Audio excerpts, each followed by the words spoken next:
Howdy everyone, welcome to the channel. Thank you for watching. If you haven't subscribed, then please do, because there's a lot of content coming your way, and this channel is just getting off the ground, but I would appreciate it if you guys want to tune in the future. Go ahead and hit that subscribe button. So we're talking about a sort of a pre-release kind of review guide to the cards that are in the War of the Spark. Now there's quite a meta change that's going to happen with this one. For starters, every pack is going to have a Planeswalker in it. Probably at least, they come in uncommons, rares, and mythics. We'll look at some of those, but suffice it to say, you're going to have more targets than just creatures. You're going to have, obviously, the player also, but you're going to have a lot of Planeswalkers to deal with, most likely. As well, in this set, there is one or two artifacts that have actually made that are going to make quite a splash, I would say, and a lot of removal, which is good, which is bad for Esper control players because there's a lot of great removal and counter. But overall, you're going to need it because you're going to need to be getting rid of Planeswalkers, which aren't always as easy as targeting with a lightning bolt that only attacks the creature or the player. Anyway, so let's start and take a look. I've gone through all the cards, I looked at them, and I picked out some of the ones that I thought were interesting, or ones that might be very good for the meta, or just something to help progress this block, because I think there's some real potential in this set. So the first one on the list here is the Ashiok Dreamrender. Now, this one says spells and abilities your opponent control can't cause their controller to search their library. That is like a direct counter to Esper control right there. They won't be able to use their Escanta, and they won't be able to look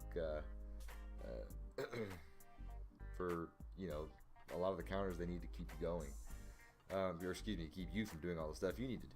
And then of course you can her signature ability, which you can fire off 4 or 5 times if you need to. Target player puts the top 4 cards of their library in their graveyard and then exile the entire graveyard. So very powerful removal for a 1 and then 2 hybrid blue and black.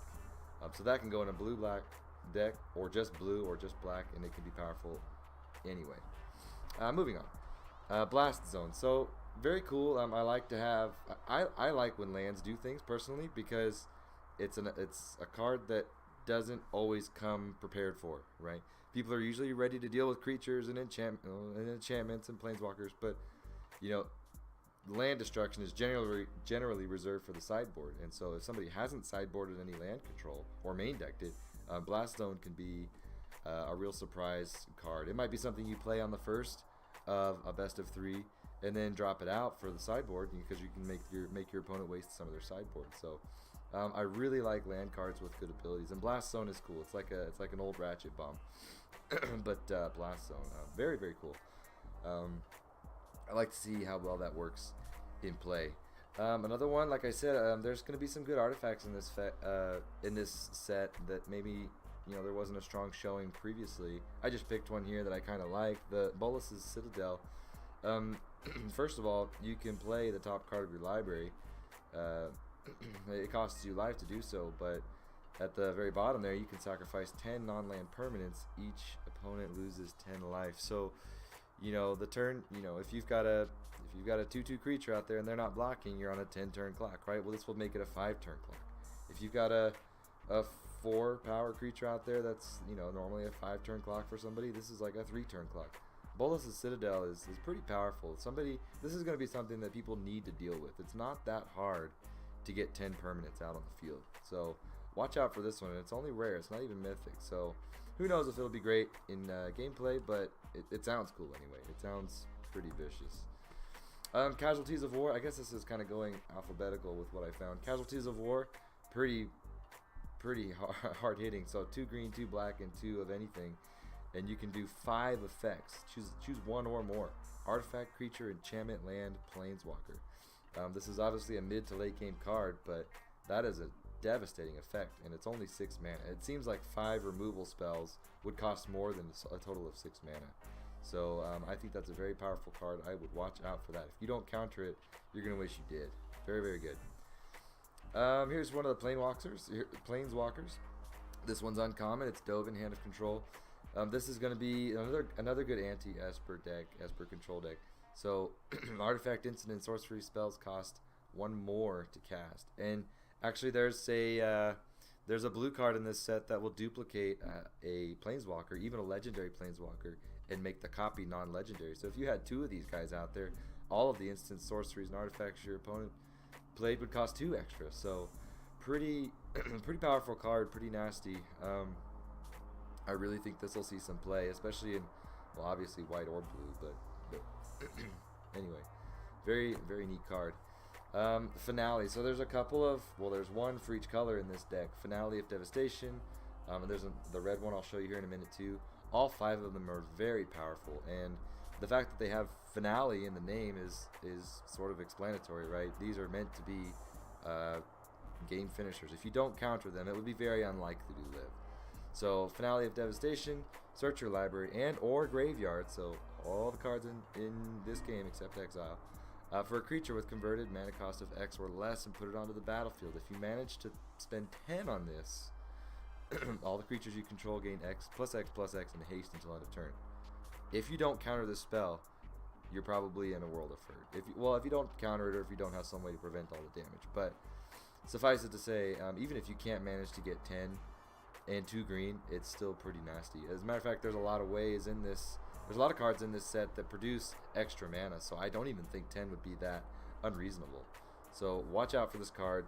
You have to come ready to counter it. So you've got to either prevent all damage or just outright counter this, because it is ugly. The red Finale, I'm only going to talk about these 2. The red Finale is you may cast up to 1 target instant card and or, so either or both, sorcery cards. So instant and or sorcery, converted mana cost of X or less. So this one doesn't even have to be that high to use in the first place.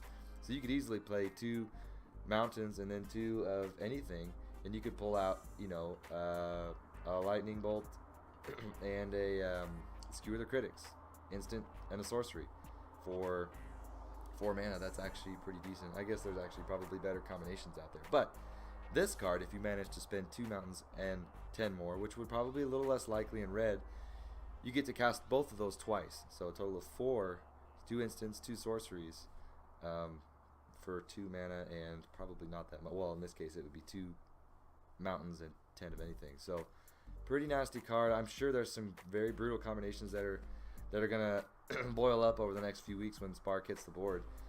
Very powerful cards, these Finales. Look at the other colors when you get a chance. The blue, white, and black. Also very fascinating. Counter them or you might be in trouble. Okay, Mythic Planeswalkers. There's a few of them in this set. There's Gideon Blackblade.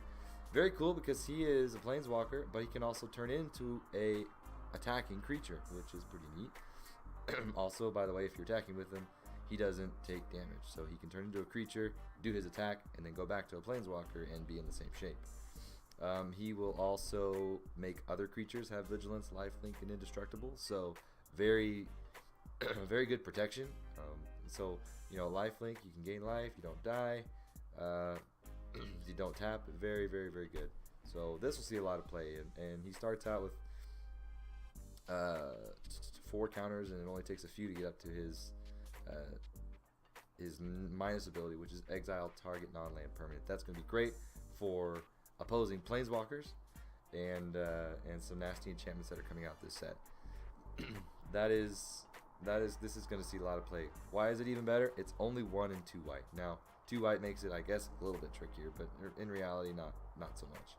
3 for a mythic Planeswalker. Very excited about that one.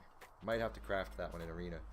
Jace, the Wielder of Mysteries. Now this, I don't think this card's going to see a lot of play. I put it on this list because I thought it was interesting. It says if you draw a card while your library has no cards in it, you win the game instead. Just kind of a backwards concept, which I just thought was interesting. And even his abilities, you can mill your own deck, and if you get to his ultimate ability, if you can last that long, you can draw through the rest of your deck, and then of course win because of his ability. So is this going to be a meta-changing card? I mean, are there going to be decks built around it? Yes. Is it going to be top-level play? I don't know. I don't think so. I just think it's cool. So I wanted to put it in there and tell you about it. Karn's Bastion, another land that I think is pretty neat. So I personally like lands that can do more than just produce mana. Anything that you can later in the game when you've got a lot of mana at your disposal, I think having some sort of ability to constantly use land over and over is just so powerful. Proliferate is coming out in this set. Re-coming out in this set, and you can add counters, basically to permanents. So things that have +1/+1 counters, loyalty counters on your planeswalkers, which is going to be good, especially for the ones that don't have plus abilities. So Karn's Bastion, you're going to be able to proliferate every turn, which is going to cause some sideboarding. People are going to need to get rid of this, most likely. If it's being played right and you're using proliferate correctly, I suspect you'll have to plan to get rid of this card. I will probably run it and try it. I think it's very, very interesting. Kasmina, this one I've seen a lot of other people talk about this one too. Spells your opponent casts that target a creature or a planeswalker you control cost 2 more to cast. Now this doesn't apply to things that destroy all creatures, but any sort of direct target things are going to be much more difficult to play. Remember, there is also, and you can create wizard tokens and draw cards. Well, draw and discard. Remember, there's also the Spark copy in this deck, which can copy planeswalkers. So you can copy a planeswalker into another version of itself, non-legendary. So if you had 2 of these out, if you could imagine, all of the spells that target your own creatures and planeswalkers would cost 4 more. So I think that's going to be a great combo. I personally think we're gonna see that. This is a little pricey with 4, the 1 island and the 3 others, but I think that'll be overcome. There's a lot of ways to produce extra mana in this block. Oh yeah, still going kind of alphabetical here. Kaya's Ghost Form. This is powerful. Enchant target creature or planeswalker you control. If it dies or is put into exile, which is very important, and this only costs 1 black. If it dies or is put into exile, return it to the battlefield under your control. So if somebody wants to get rid of that creature or that planeswalker, they're going to have to get rid of this first, and then get rid of the creature or the planeswalker. So this 1 card is going to force them to use 2 things to remove that 1. For 1 mana, that is going to see some playtime, I suspect, because there's 36 planeswalkers in this set. You're going to need these if you're playing black, because the planeswalkers are pretty powerful, and then of course any good creature could use this. Very, very cool card. I will be running this. Nicol Bolas again. Usually he's pretty good. Kind of an odd combination there, right? Blue, red, and then 3 black. But basically, he can do anything that any other planeswalker on the board can do. So how does this work? Yeah, this I could see a lot of abilities that are really going to torque people if you put this on the plane. People expect to have those planeswalkers and those abilities apply to themselves, and to be able to copy that is pretty neat, plus and minus. What else? You can draw cards with him. You can destroy a creature or a planeswalker, even just by playing him, because of the minus ability there. Very, very interesting. He is he going to see play? I don't know. That 3 mana combination is kind of odd, but again, there's a lot of mana fixing in this set. He might actually see some higher level play. If I draw one, I will obviously try to play it. It sounds very appropriate for this set. Copy all planeswalkers' abilities. Nissa, I put this one in there because I wanted to show you an example of a way that this set produces a lot of extra mana. When you tap a forest, in her case, add an additional forest mana for each time. So that will ramp up your mana so fast if you can manage to keep her on the board. Now it's a 5-drop, which is a little late in the game, but there's a lot of mana tapping green creatures anyway. I mean, you could feasibly drop this on turn 3, and that would be super powerful if it's not getting removed. Otherwise, what you can put +1/+1 counters on things, and your lands become indestructible. That would really be awesome for the special lands that you see in this deck. So I could see green playing this card. Very, very powerful. I mean, are you gonna play less land because you have her? Probably not.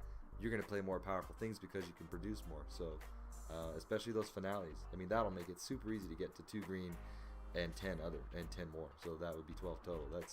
With her, that's 6 land on the board. Happens all the time. So very, very powerful mana production. Price of Betrayal, if you're running black or black with any other color, you've got to do this, because it says remove up to 5 counters from target artifact, creature, or planeswalker or opponent. Most importantly, a lot of the uncommon, and actually even a lot of the rares and mythic planeswalker, they come out with 4 or 5 counters on them. Very, very few of them come out with more than that. And so right off the bat, you can remove a lot of things with Price of Betrayal, and there's not really a whole lot of cost here. There's some other cards in the set that require you to discard cards or sacrifice creatures. This is 1 black to just remove counters. Very powerful. So if you have this in hand and somebody plays a Planeswalker, especially one of the uncommon ones with only minus abilities, they're in trouble because that thing will take it out real fast. And it's only uncommon and it's only 1 black. That is pretty overpowered there. Spark Harvest, this is just flat out destroy target creature or Planeswalker. This one you can sacrifice a creature, or if it's late game, you can just flat out pay the cost. So I like cards like this too, where you can play it early, you know, at 1 cost, you can play it late at another cost. It's kind of like Kicker, right? It's sort of, you know, a twist on that, but this is going to see play too, because it's just a flat out destroy. Now it's not Exile. Exile would be better, but for 1 mana, I mean, what can you expect? Elder Spell. Now, I don't know how this card made it through the cracks, but it seems a little overpowered to me. 2 black mana, destroy any number of Planeswalkers. And then choose a Planeswalker you control and put 2 loyalty counters on it for each Planeswalker destroyed this way. So, for starters, they don't just have to be your opponent's Planeswalkers. If you have some that are low on counters, and you don't have a way to get them back up, or you don't plan to bring their counters back up, you can sacrifice your own and use this to bring somebody else up. But the fact that it says destroy any number of Planeswalkers, and you can expect people to play multiples in this set, that seems extremely powerful. So this must be countered, or it will be devastating. Elder Spell. It's rare. It's that seems like a little much to me. I will have a black deck that will be running that. I'm sure of it. And that takes us back to the beginning. So that's the War of the Spark preview. I would expect kind of slow gameplay with this one. There's a lot of cards. I didn't even mention the God cards or or like the Bull thing that dies and returns to the top 3rd card from your deck. There's so many good cards in this set. Things are going to change drastically, and it's exciting. It's really exciting.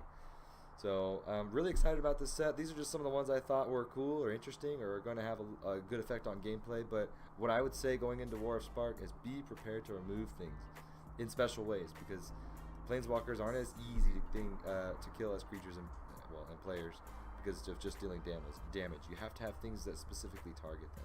And there's plenty of it in this set, but it is going to be an extra challenge. It's going to be another dimension to this game. So I enjoy Magic, and obviously you guys do too if you're listening to this. If you made it this far, thank you for watching. I appreciate you going through this with me. I hope you're excited like I am. I believe Arena gets sparked soon, in the next couple days, and then we'll see Paper in a couple weeks. So again, this is Gold Toast Gaming. Subscribe, like, and share with your friends. See you guys later. Bye.